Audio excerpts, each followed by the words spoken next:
Hey there, this is Scott with Abundantly Blessed Farm. I'm here with my wife Lydia, and we wanted to welcome you to a new project that we have going on. We're calling it the Farm Story Project, where we are interviewing farms and farmers across the United States of all sizes, shapes, and forms. Doesn't matter really what you raise or grow, but we are really here to get to know who you are and introduce you to a much larger audience. We truly believe that each farm has a legacy to leave, stories to tell, and we are here to help them tell that. So we are going to get this segment kicked off. So this is our initial episode where we want to kind of walk you along and welcome you into a little bit of our story.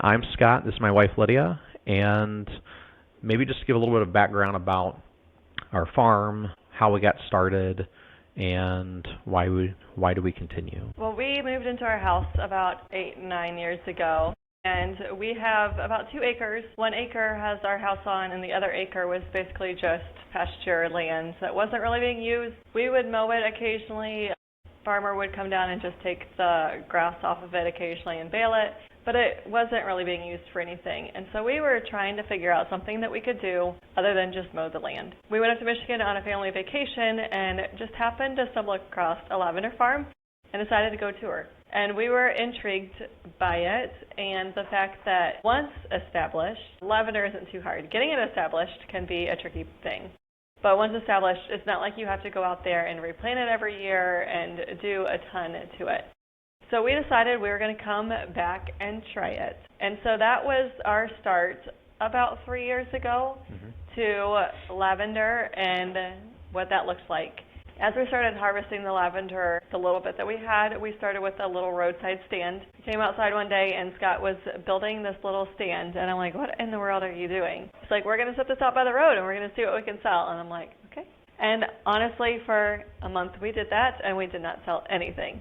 Marketing, getting our word out, or having a whole lot of products really wasn't. We had like 5 different products out there at that point. And I remember the day we made our first sale and like, okay, like we actually sold something. There might be something to this. So that's kind of where the farm stand idea started from. It was not intentional. Maybe for you, it wasn't like this is what we're planning on doing. But we've slowly started incorporating natural, clean products. And we've realized how important eating healthy, taking care of our body is. And as there's been products that we have tried to bring into our home, we've also tried to bring those into the farm stand as well, because in rural Ohio, it's kind of hard to get those things other places. And so we're trying to provide those products to the community here. I would say probably kind of adding on to that, as far as the farm stand idea, yeah, we had talked about how to sell products, how to get items out to an audience. And we had tried, I had thrown together a Facebook page and just tried getting the word out there about things that we had. I think we started with advertising about sourdough bread. And from there, it kind of led to, well, what else can we actually make? What can we sell? What can we actually grow here? And we had tried selling a few things on Facebook, didn't really go anywhere. We actually gave away a linen spray and like a lavender sugar for a local nonprofit. And it's a nonprofit that we felt passionate about, and we decided, let's just see where this goes. And kind of from there, we just kept kicking around this idea, can we possibly sell this stuff? Is that even a possibility? We have this lavender, what do we do with it? And kind of go from there. And like Lydia said, she came home one day. I was throwing together, some scrap lumber and decided that we're going to make this thing real. If we're actually going to move forward, we're going to put words in action. So it's been really cool to see how God has allowed that to unfold, whether it's been through people that we've seen, through interactions, through customers, just building those relationships. And that's been one of the biggest blessings, I'll say, that we have seen, is really just kind of building those connections. So thinking about God, thinking about even our name, Abundantly Blessed, we truly feel like we are abundantly blessed. How would you say that our faith and values have influenced the work here on the farm? Well, I think values I'm going to start with that and then go to faith. We really wanted something that our whole family could do together. And that was kind of the driving force. Like, we didn't want something that just Scott was doing or just I was doing. We wanted something that we could both do and that the kids could do. And honestly, the kids are right beside us doing 90% of everything that we do. And honestly, as they get a little bit older and more tech savvy, they probably will be doing other things as well. We wanted something that we could all do together. And then as far as like the faith side goes, we've really strived to provide those healthier things to our family, learning about those things in order to help us to be able to have the bodies that we need to be able to serve others and to serve God and to serve our family. And that's just a passion that has grown just over the last 2 years probably, just to make sure that we are fueling our bodies the way that we need to be fueled, and then helping other people find those things as well, and realizing that they might have other motives other than serving God with their bodies, but still, our bodies are important, and taking care of our bodies is important. So kind of thinking through that a little bit, one of the things that we have just been truly blessed with is our being able to instill those values in our kids, really appreciating that this isn't just a project that, like Lydia said, it's not just mine, it's not just hers, but it's truly collectively ours, and it's truly collectively our families. And it's awesome stepping back and seeing, watching our kids grow, and whether it's pulling weeds, whether it's, getting things out of the garden, whether it's, helping with putting together products and just coming up with some of those ideas, recognizing customers from across the yard because they recognize a specific vehicle or a specific person, they get excited. It's fun watching that and watching that develop and watching that unfold. Even our youngest, who is 4, running over because he wants to be able to check the money box or he wants to be able to get involved with something. It's been really fun watching that growth happen, watching that development happen, and realizing that, what we do truly matters, and it's also putting a picture back into our kids' lives, teaching them that, they can serve others as they're serving Jesus. It's not a either or, but it's a both and kind of a situation. So as far as like specific family or personal stories that I think would be helpful to share is, number one, that, this is a farm. It's also it's our opportunity to be able to connect back with our community, really just kind of leaving that legacy, if you will, and helping not only each other realize the importance of that, but also realizing that our children are very much a part of that and developing more things for them. I guess one thing that really stands out to me is just seeing the impact in this community, the impact that we have seen. As an example, just last week, or 2 weeks ago, we got a phone call from somebody who was, 2 hours away from us and said, "Hey, we heard about your farm. We heard about your business." We had no idea how this person even heard about us. And they heard about us at a farmer's market 2 hours away. And we're like, what in the world? How is that even possible? At the end of the day, it's a connection that we couldn't form. It's something that only God could form. And we've seen that time and time again, whether it's somebody who's been outside of the state, whether it's been somebody here, even just a town away where somebody has connected because of what we stand for and the values that we're trying to instill in our children, our faith relationship, our community relationship. It's just been really encouraging to kind of see how that's grown and developed. Anything else you want to add? Okay. So thinking through kind of the history here at the farm, what would you think would be a challenge or what has been a challenge that you've experienced here that might be helpful for somebody else to walk through? I would say probably persistence, because nothing is not going to come without work and without putting the time and effort into it.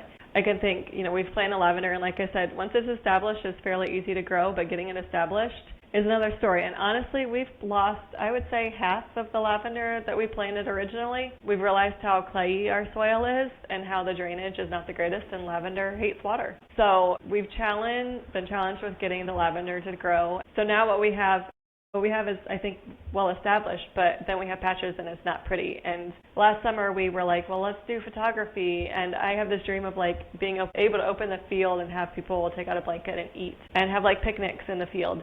But our field isn't super pretty right now. And so we've got to work on filling in those holes, getting there. And so it takes time. And sometimes I get frustrated because I want it to be pretty now and I want it to be perfect now. But when I step back and I think, we're only 3 years into this process and we are far from experts. We just need to keep plugging on and keep doing what we know we need to do.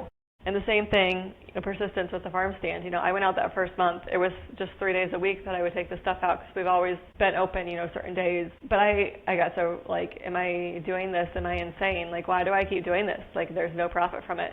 And I was just looking at some brief numbers last night with Scott, and the amount of things we've sold in our third year versus I believe we went to our accountant and the first year, he kind of laughed at us. We were 3 months in, and we had maybe gone to a few farmers markets. He's like, do you realize you have 4 years to show a profit? And we're like, okay, that's encouraging.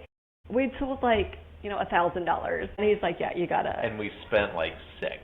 Yeah, because we bought all our lavender that year, and we bought some equipment and landscape fabric, and it was, it's an investment up front, but then not the investment as much later. So that was kind of discouraging. But just to see the numbers of where God has brought us from then, 3 years in, it's mind-blowing to me that I'm not sure how we've gotten there. Obviously, it was God. So just, if you have something in your mind that you want to do, just keep working on it. And honestly, even when we started, I don't think any of us would have guessed that God would have taken us to the exact path that we are now.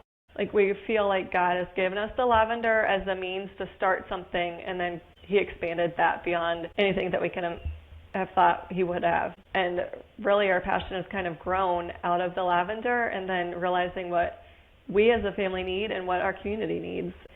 It has grown from that. And somebody actually asked me the other day, will you expand your lavender? And I'm like, well, first off, no, because we got to get what we have looking nice. But no, I think the lavender was a means for God to do what he's doing now through us.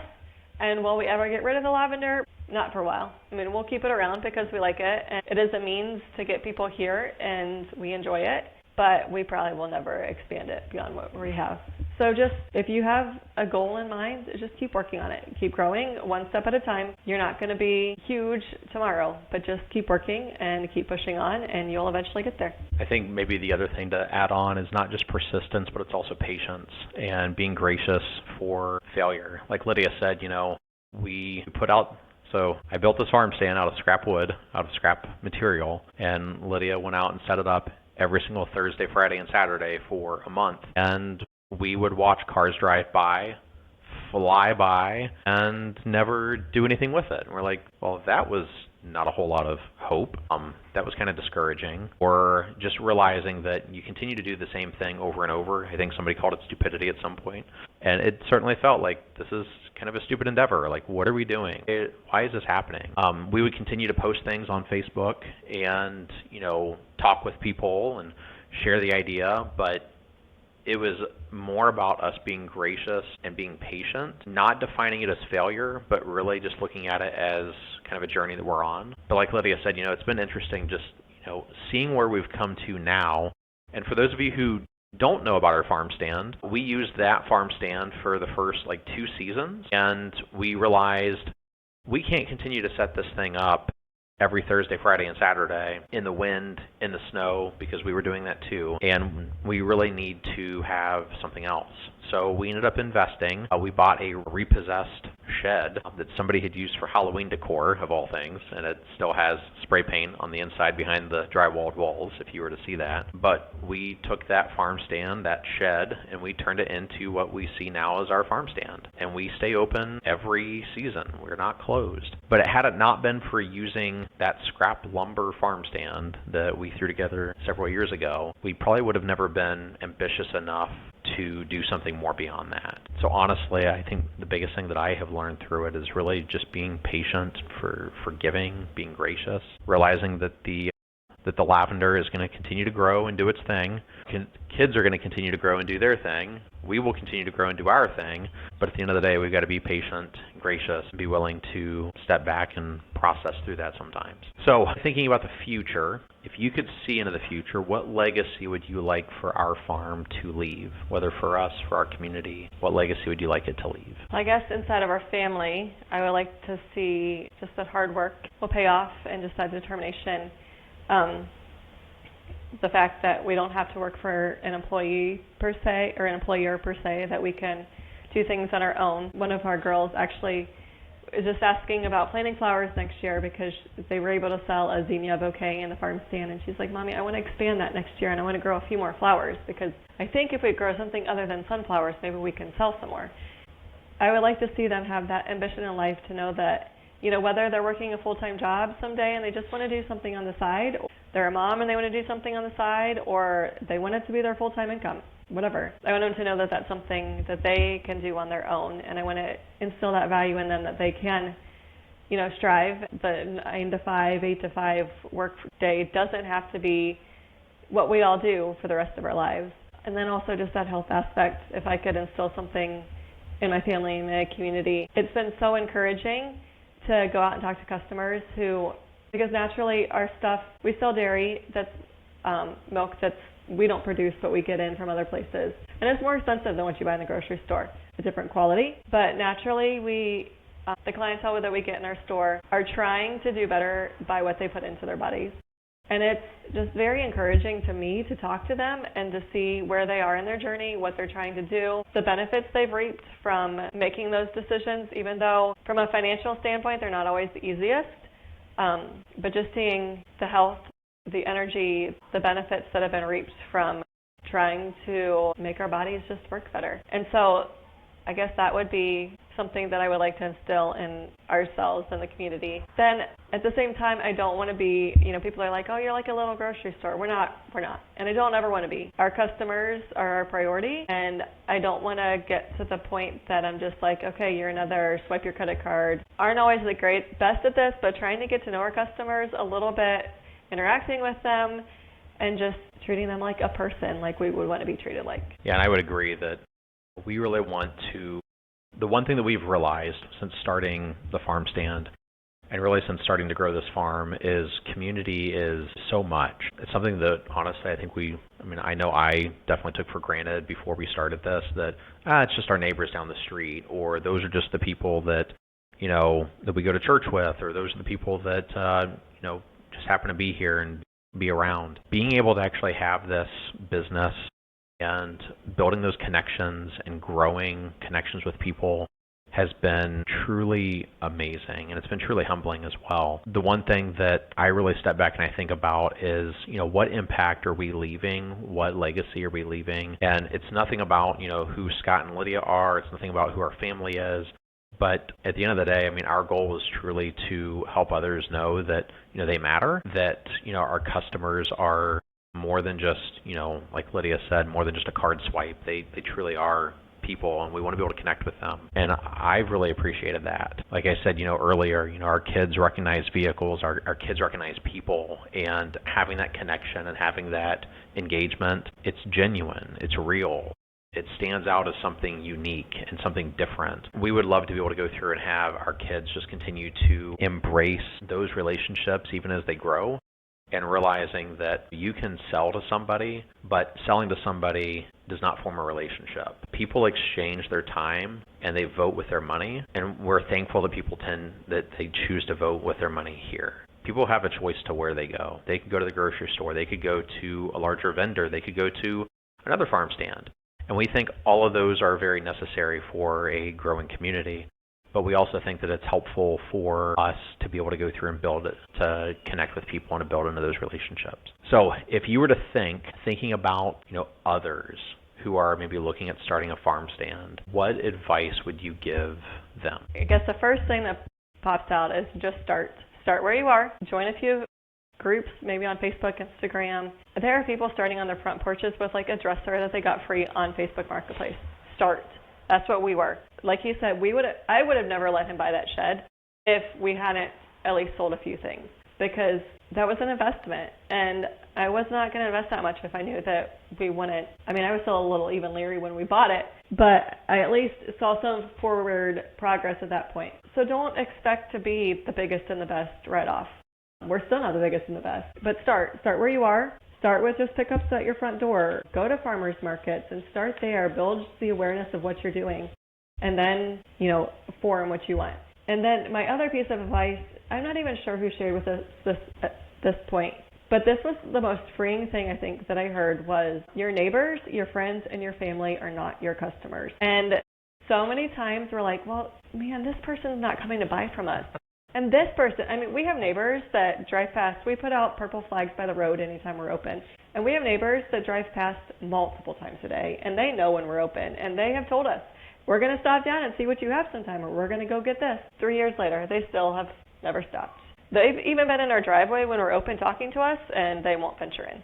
And that's fine, because I have realized my friends, my family, and my neighbors are not my customers. And that is okay. We have had people drive over an hour to see us. Why? I don't know. I think there's this mentality of like, you know, it's an adventure, it's a destination, whereas going 5 minutes down the road is an errand and it's a chore. And so I don't know. But that was honestly a freeing thing for me, just to realize I don't have to expect these people to be the ones that are supporting me.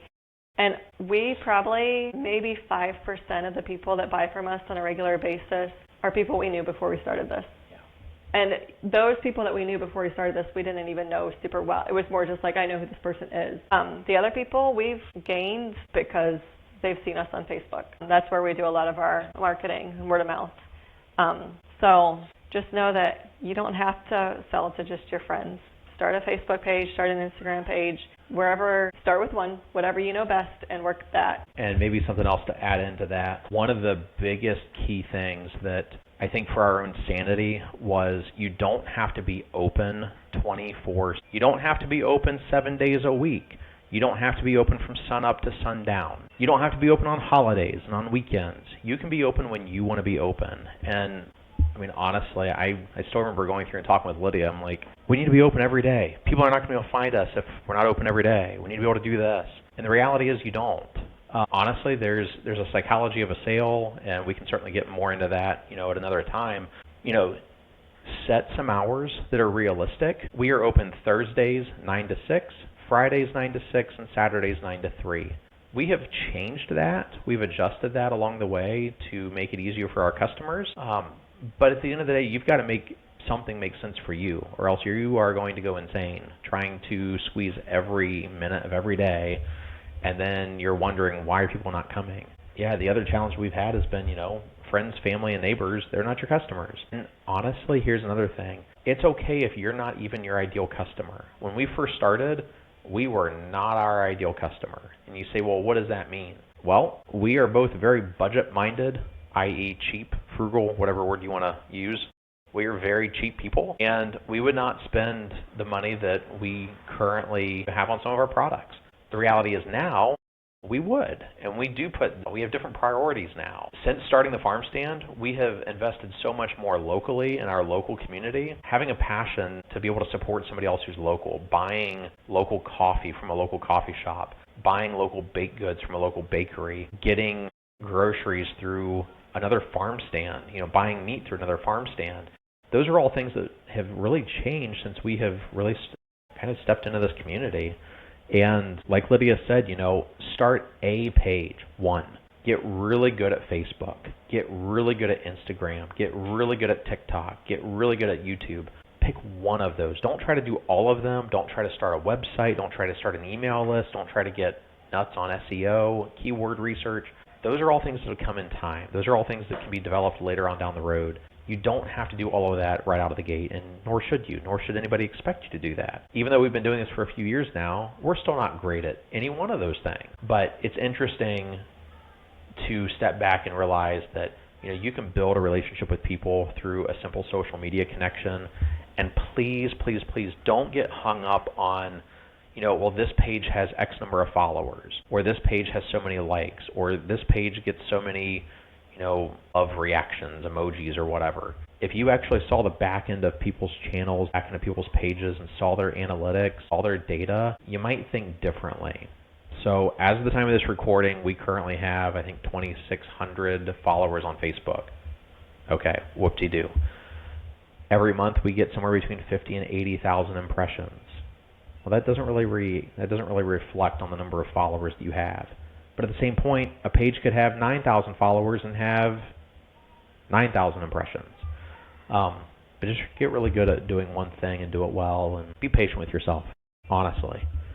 So I guess, you know, kind of to summarize and to sum everything up, anything else you think would be helpful to add? No?